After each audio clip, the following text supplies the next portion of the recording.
The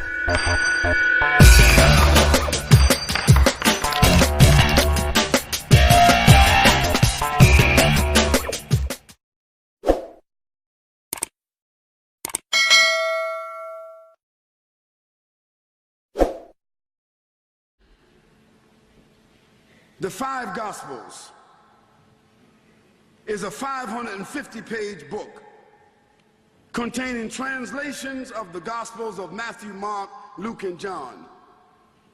550 pages of four people who we don't know what their last names were. Matthew who? Mark who?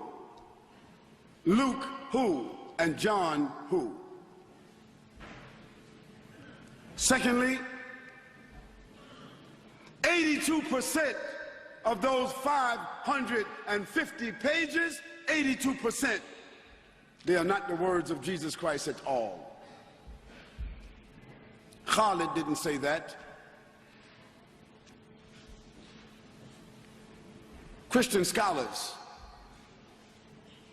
of 364 denominations, they said that 82% of the 550 pages of the Gospels, they are not the words of Jesus Christ at all. And the way they have determined that and showed that to you and I is that in the New Testament, they have done something called the Red Letter Bible. How many of you have seen the Red Letter Bibles? Be honest. Those are the Bibles where whatever Jesus said himself is in red letters. How many of you have seen that Bible? Yes. And you will find for yourself that only 20% of what is in the New Testament is written in red. That's allegedly what Jesus Christ said. Biblical scholars and theologians alike have learned to distinguish the Jesus of history from the Christ of faith. It has been a painful lesson for both the church and scholarship. The distinction between the two figures is the difference between a historical person who lived in a particular time and place and a figure who has been assigned a mythical role in which he descends from heaven to rescue humankind and, of course, eventually returns back to heaven. We want to continue to review the words of Jesus Christ himself. Jesus Christ said, "And this is the life eternal, that they may know you, the only true God, and Jesus Christ, whom you have sent." John 17:3.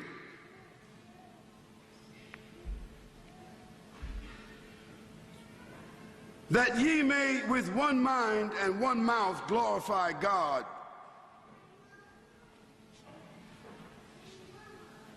And Jesus Christ said in John 20:17 to a woman, "I ascend unto my Father and your Father, and to my God and your God."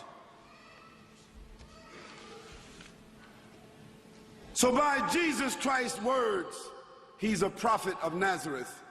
He's a prophet of God. He's a man that eats and drinks. He's a man sent by God. He is the Son of Man. Man meaning human. He's the son of a woman, Mary, who was pure and untouched, chosen by God to have a son through phenomenal birth.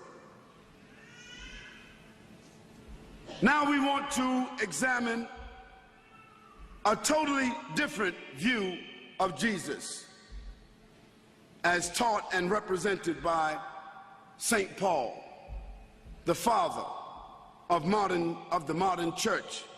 In doing so, we will talk about the new covenant, the New Testament, and what has inevitably become a new religion built around a new Christ and a new Jesus. Now let's make reference to Paul himself. By his own admission, Paul said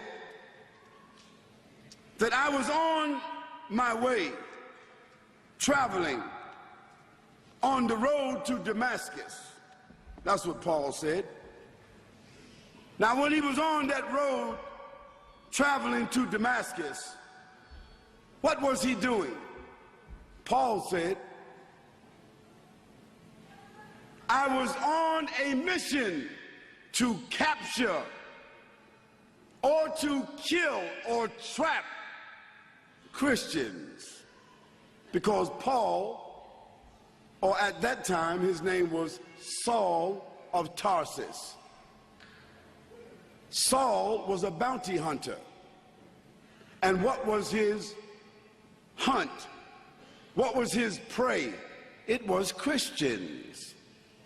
Paul used to trap them, bind them, hold them, arrest them, and deliver them to the Romans to be jailed and killed for a price.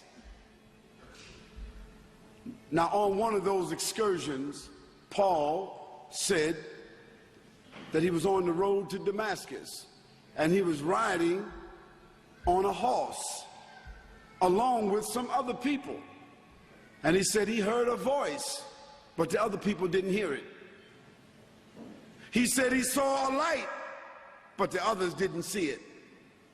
And he fell off his horse, but the others didn't fall off their horse. And Paul said that in a vision he saw Jesus Christ, and Christ revealed to him, Paul, Paul, why do you persecute the church?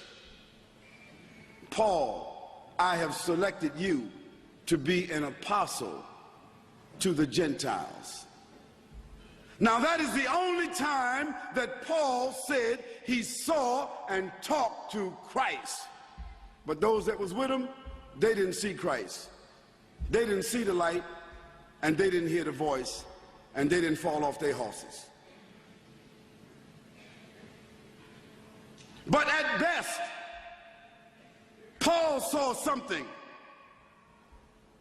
We cannot deny that Paul saw something.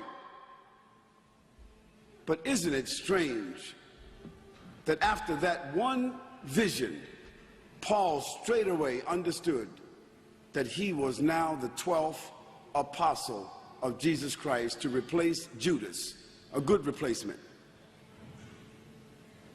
Judas, of course, had already betrayed.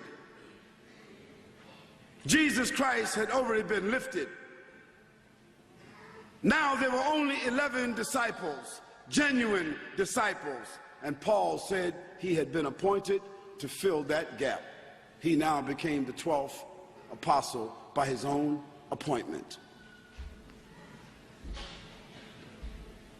And isn't it strange that of the 27 books of the New Testament, that 15 of those books are absolutely written by Paul himself?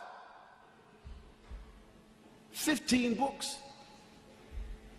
And the church fathers are of the opinion that the first 5 books were also written by Paul, or under the influence of Paul. Why is that?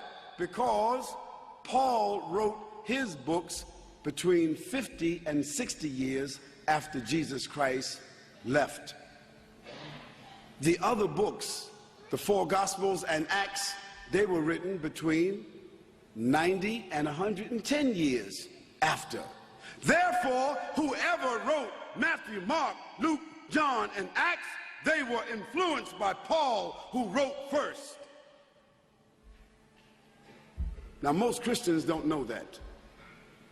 Now, if you got the majority of the books written by Paul, who never saw Jesus physically,